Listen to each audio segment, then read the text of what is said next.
Seu Camilo, a minha solidariedade de conversar com o senhor, não tenho o que falar, obviamente, que eles estão num bom lugar, que o lugar que a gente queria que eles estivessem aqui, ou que já cumpriram sua missão na Terra. Ninguém com 30 anos, 2, 4 anos de idade, cumpre missão na Terra. O senhor pode contar conosco que nós vamos até o fim para esse crápula comer o pão que o diabo amassou na cadeia, seu Camilo.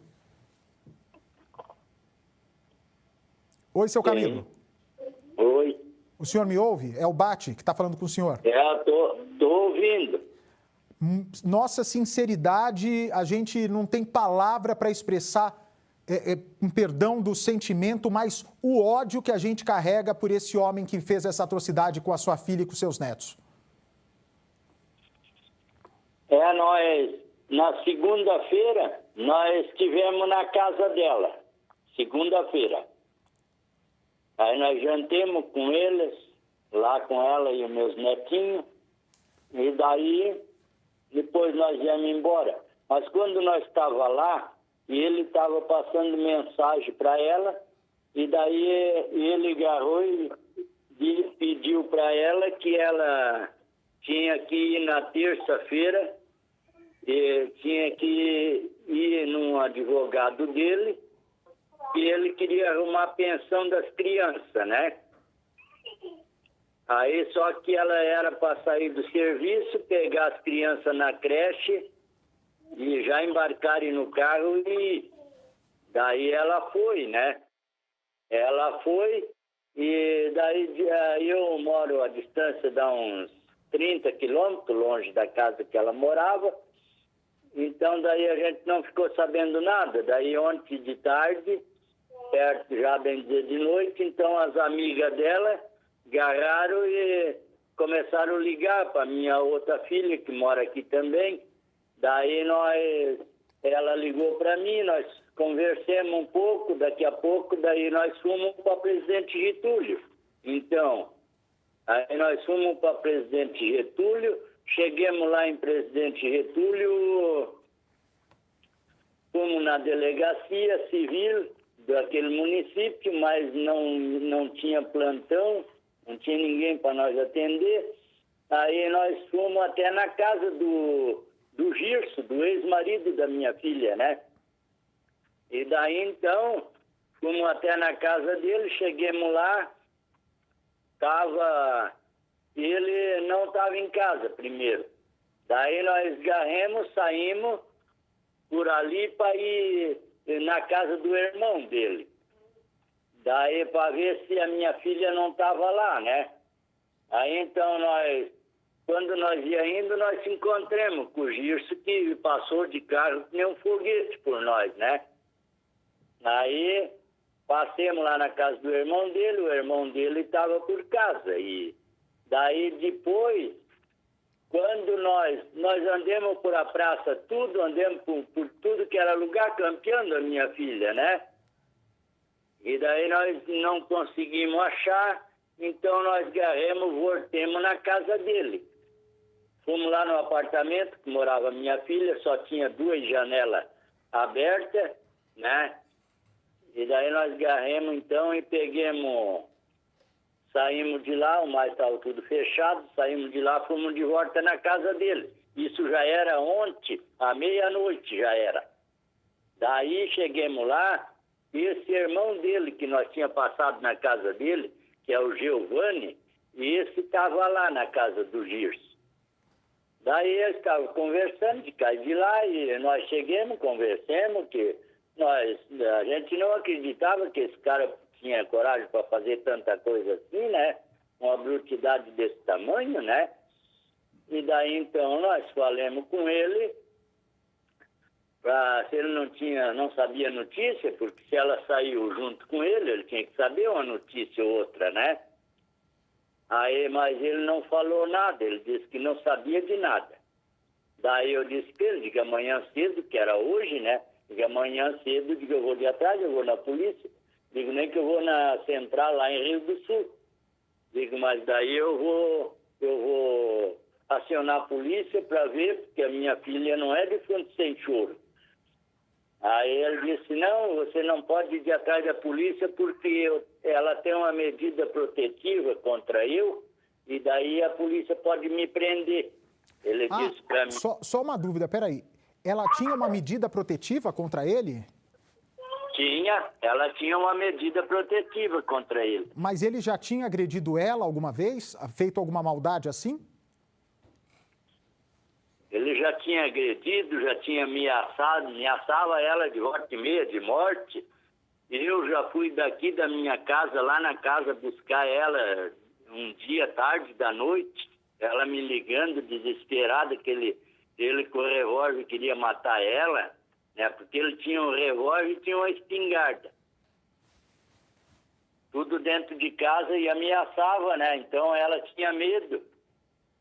E daí então eu trouxe ela para minha casa e eu pedi para ela não voltar mais com esse homem, né? Mas foi indo, ele foi conversando de cá e de lá e ela voltou. E daí, segunda-feira, nós estávamos na casa dela e daí ele mandando mensagem. E daí eu ainda pedi de novo, digo, você não vai junto com esse cara. Digo, eu tenho um pressentimento tão ruim com esse homem. Mas daí nós saímos, viemos embora. Daí na terça-feira ela saiu e foi. Pegou as crianças na creche e foi junto com ele. Ele prometeu para ela que ia arrumar a pensão das crianças, então tudo certinho. E foi ali que ele deu fim na minha filha. E nós até hoje, nós estávamos assim sem saber de nada e também a gente não estava acusando ele de nada, sabe? Porque a gente não tinha certeza de nada. Aí quando a delegada daqui do município lá de Presidente Getúlio foi rastrear o carro, porque daí o irmão dele emprestou o carro para ele fugir. Aí, quando a delegada rastreou que o carro estava lá nas 3 Barras, em Paraná, daí a delegada já acionou a polícia de lá ligeiro, e daí já pegaram o irmão dele e interrogaram para ver, né? Foi ali que eles descobriram. E aí, quando a polícia de Paraná prendeu ele, daí ele confessou tudo o que ele fez, né? Me diz uma coisa. Eu já sou uma pessoa que eu já vou fazer 63 anos, né? Eu tenho 6 filhos, tenho 4 filhas mulher e 2 filhos homens, são todos casados, né? E agora sobrou só 5, mas enfim, e eu fui um homem que faz um ano, eu sofri 8 paradas cardíacas e 3 infartos. Eu tenho molinha no meu coração e tudo, né? Mas eu tenho muita força de Deus, por isso que eu estou aqui ainda, sabe? É que Deus e Nosso Senhor é o meu conforto, né? Ô, seu Camilo, da minha vida. A sua última conversa com a tua filha em vida foi o pressentimento de que algo ruim aconteceria. Parece que é coração de pai e mãe mesmo, né? Só que tem isso. É verdade, foi isso. Então, o senhor acha que ele fez isso sozinho? Olha, eu acho que não. A polícia também acha que não. Eu acho que não. Eu não acuso ninguém, porque eu já botei tudo na mão da justiça, né? Então é a justiça quem vai decidir as coisas, investigar as coisas para ver como funciona, né? Mas o senhor suspeita de alguém? Porque o que a gente suspeita é que é assim, ó, vamos supor, se eu vou fazer um crime, daí eu combino com meu irmão para ir me buscar no lugar do crime, e depois o meu próprio irmão pega e me empresta o carro para mim poder fugir, e ainda para as terras da mulher do irmão, né? Para não ir para lugar de parente deles nenhum. Daí foi para lá onde é que moram os parentes da mulher desse irmão dele. Então eu acho que eu estou sendo cúmplice de alguma coisa, né? Se se fosse uma comparação, sabe? Ô, seu Camilo, a gente já sabe que bom marido nunca foi. E bom pai, ele era um bom pai? Aí piorou. Era pior ainda. Ele não gostava das crianças, então? Ele não tratava bem os Não, filhos? ele, na verdade, ele não gostava dos filhos dele, porque ele era um cara que não... Ele nunca foi presente junto com os filhos. Os filhinhos dele, a minha filha tinha que criar tudo sozinho, sabe? E mesmo assim, eu acho que quando as crianças o viam, deviam tratar ele com carinho, né? As crianças são ingênuas. É verdade, é. Seus netos eram... O rapazinho mais velho, não. Esse já não queria mais ver ele. É mesmo? Com 4 anos ele já tinha essa noção que não era boa pessoa, o pai? Aham, ele já tinha. Ele não queria mais saber do pai dele. A minha filha morava lá no apartamento que ela tinha alugado, né? Daí a gente perguntou para as crianças, né? Um não tinha muita noção, que um tinha só 3 anos e pouco, né? E o outro é que tinha 4 anos e pouco, ia fazer 5. Então, esse que ia fazer 5, a gente perguntava, ele disse que não queria mais saber do pai dele. Esse irmão que emprestou o carro, ele tinha proximidade com as crianças? O senhor já tinha visto? É uma pessoa tranquila ou é uma pessoa mal encarada, como é o irmão assassino? Olha, para te falar bem a verdade, é igual, né? É uma pessoa igual, sabe? Os avós, os pais desse assassino, né, os pais do Gilson, viam as crianças, tratavam as crianças como netos ou não tinham proximidade? Eles, uma vez ou outra, eles tratavam, né? Mas não era sempre, né? Era lá uma vez e outra só. Quando o senhor... É que eles, para falar a verdade, ele já não gostava da minha filha. E esse irmão dele também, eles não se quadravam direito. Nem o irmão dele, nem a mulher do irmão dele. Eles não se quadravam muito bem com essa minha filha, sabe? Nossa, pelo que o senhor está me contando agora, era uma tragédia meio que anunciada, né, seu Camilo? Era uma tragédia meio planejada, porque ele falou para minha filha mais velha que se essa minha filha largasse dele, ela não ia viver com mais ninguém. E ele vinha perguntando para sua esposa sobre a sua filha, a Edneia, se ela estava namorando, né? Ele estava em cima disso. Essa parte aí eu não sei. Ela falou isso pra gente num áudio, de que na segunda-feira ele perguntou para ela se ela estava namorando ou não, se a sua filha estava namorando ou não. Essa parte, Bate, eu não posso te responder, porque eu não vivo com a minha esposa, sabe? Entendi. Eles são separados há quanto tempo, a Edneia e o Gilson? 5 dias. Quantos? 25 dias eram separados, assim. Nossa, bem separados, sabe? Ela demorou. Não fazia nem 30 dias ainda. Mas eles ficaram juntos por um bom tempo. Ficaram bastante tempo juntos. Ficaram 18 anos juntos. 18 anos de casados? 18 anos. E de quanto tempo pra cá ele passou a revelar a face dele de violento? Isso foi quase desde o começo. E ela se submetia, ela aceitava essa condição, seu Camilo? Olha, ela no passado, quando ela já não tinha filho, nada, né? Daí ela reclamava muito, então a gente dava umas ideias para ela, né? Até porque a gente cria família e quando eles saem pro lado deles, a gente não gosta de ficar metendo a colher no meio da vida deles, né? Mas aí quando ela reclamava, a gente falava alguma coisa. Mas daqui a pouco ele chorava de cair de lá e conversava ela de um jeito e de outro, e ela continuava com ele. E foi continuando, né? E daí eles tinham um terreno no Morro da Cruz, no município de José Boatê.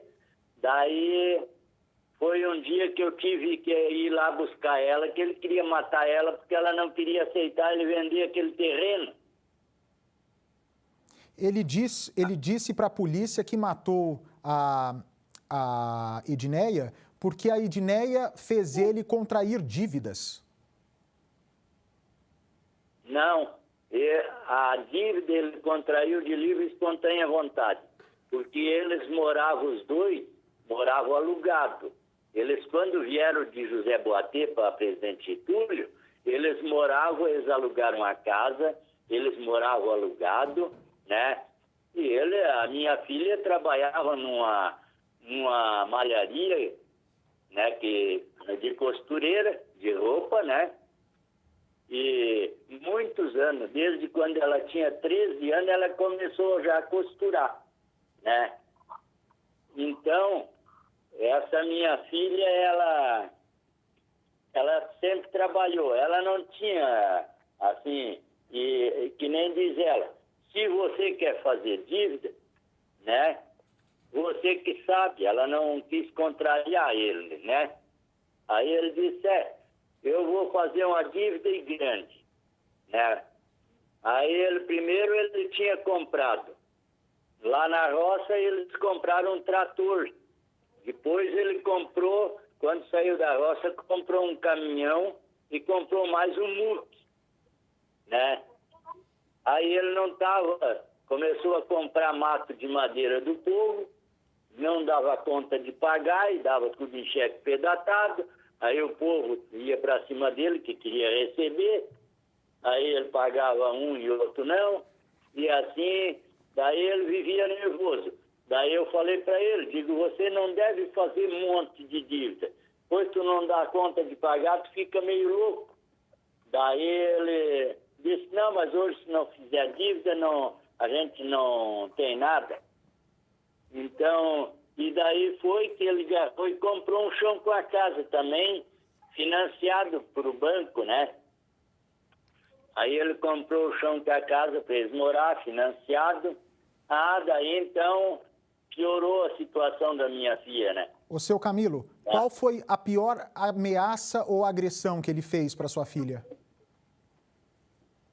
Daí ele começou a incomodar ela e ameaçar ela de fora a fora, né? Mas que tipo de ameaça? Ele ameaçava ela de morte. Ele tinha uma espingarda 12 dentro de casa e tinha mais um revólver, né? Então, ele ameaçava qualquer coisa, ele dizia para ela que ele estourar a cabeça dela era 2 instantes, né? E isso ela passava para nós. E eu, de volta e meia, eu pedi para minha filha se retirar de lá, né? Mas ela não saía, né?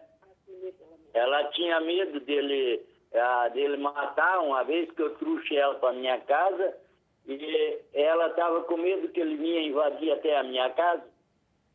Mas se o cara era um monstro, se nem gostava das crianças, como que ela foi aceitar essa carona ontem, na terça? Não, ela não aceitou a carona, o carro era próprio dela mesmo, né? E daí, assim, ó, ele passou bastante mensagem para ela que ele queria que ela fosse com ele num advogado para arrumar a pensão dos filhos dela. Tá. Né? E daí ela diz ele, só que eu não vou te dar nenhum bem. Temos trator, temos caminhão, né? Ele disse, eu tenho esse chão com essa casa, mas vou passar já pro nome dos filhos. Daí ela disse, olha, isso você é que sabe, né?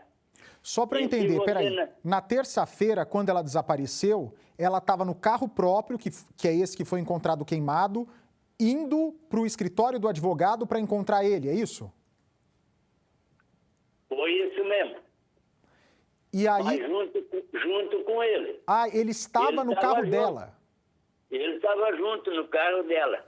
Agora eu me entendi. E aí depois que ela sumiu, que ele pega o carro emprestado com o irmão dele. Daí depois que ela sumiu, ele agarrou e ligou pro irmão dele, né? ir buscar ele no local do crime.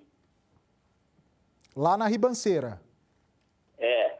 Daí o irmão dele foi buscar ele. Trouxe ele para casa. Depois que trouxe ele para casa, daí então até aí estava tudo, ninguém estava sabendo de nada, mas daí ela não foi trabalhar, não levou as crianças para creche, nada. Então as amigas dela começaram a ligar ontem para minha filha daqui, e liga para cá, liga para lá. Daí nós já se arrumamos, só que quando elas ligaram já era de noite, nós já se arrumamos e já fomos de atrás. Mas, ô seu Camilo, se estava no carro dela, como é que ele estava com esse armamento todo, a espingarda e o revólver? Mais ou menos nós achamos que isso tudo foi o irmão dele que levou, né? Ah, entendi. Então... Então, uma hipótese, né? A gente não tem certeza, né, Bato? mas eu entendo o seu raciocínio. É um raciocínio certo, que pode acontecer mesmo. Sim, porque ele sozinho não ia dar conta de fazer o que ele fez. Não mesmo.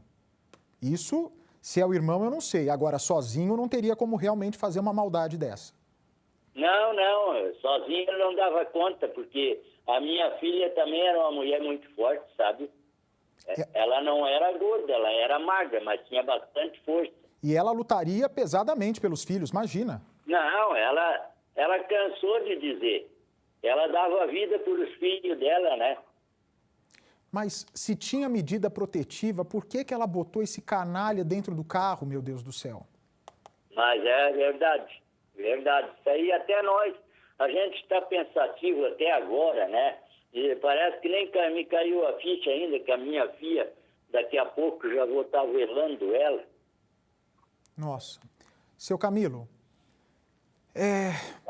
não tenho o que dizer para o senhor, já falei para o senhor que não adianta falar que ela está num bom lugar, porque bom lugar seria do lado do senhor, que amava, da sua ex-mulher.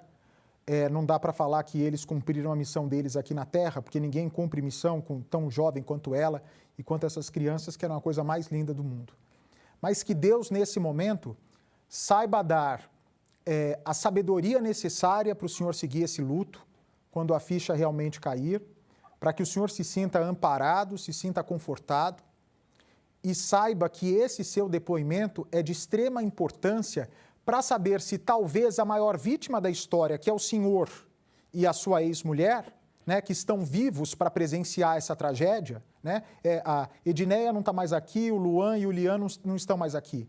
Mas vocês estão aqui sofrendo mais do que qualquer outra vítima. Que a justiça realmente entenda isso e puna esse bandido, esse assassino frio, com todo o rigor da lei. O senhor conte comigo para a gente ir até o fim, tá bom, meu amigo? Tá bom.